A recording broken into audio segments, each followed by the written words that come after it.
95% of people make the same mistake when trying to learn a new language. And as a result, they lose motivation, and in the worst case, they stop learning the language. How do I know this? Well, I was one of them. And in this video, you will find out what that mistake is and what you should be doing instead. A few months ago I moved to Georgia and I was really motivated to learn this language. I quickly learned some basic phrases such as hello, how are you, nice to meet you, my name is Daniel, blah blah blah. But I quickly realized how difficult this language was, and so I felt like I needed to build a really strong foundation to learn this language properly. But then I remembered something.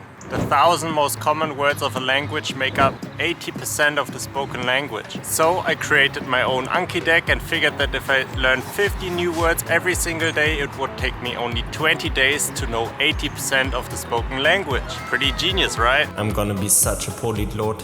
In the beginning it was going great. I was so motivated and every day I would sit down and study 50 new words. All the while forgetting about the most important thing when trying to learn a new language. No. And unless you have the discipline of a monk, sooner or later you're going to miss out on a day. And then 2.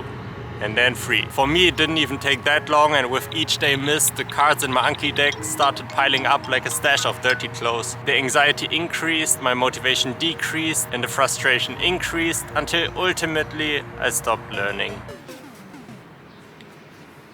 So, what's the big mistake? You see, when you want to learn a new language, you are motivated, you want to study, you don't mind doing the textbook exercises, you don't mind learning vocabularies, you want to learn, you don't mind doing the work, and you even enjoy doing Duolingo. But let's be honest, after some time that motivation will go away, and we all know what happens afterwards. Okay, and what should you be doing instead? Research has shown that learning a new language is all about having as much input in that language as possible. The goal is to have a lot of contact with that language, or like being immersed into the language, because that's how our brains learn languages. That's how babies learn a language. You don't teach a baby grammar.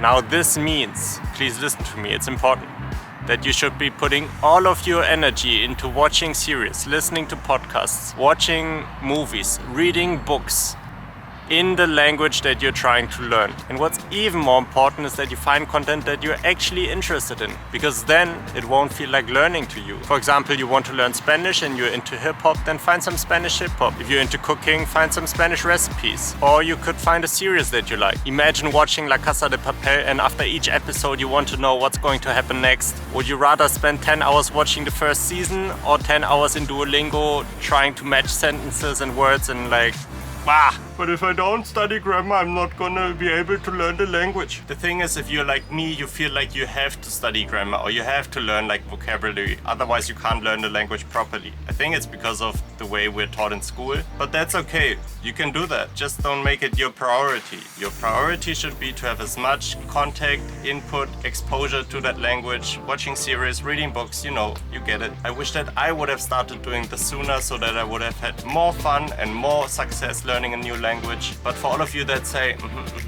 but I don't have enough time to learn a language, you should go and watch this video, because I will show you that you can learn so much in just 8 hours. And now I'm going to enjoy the sunset. See you next time, and until then, happy learning everyone.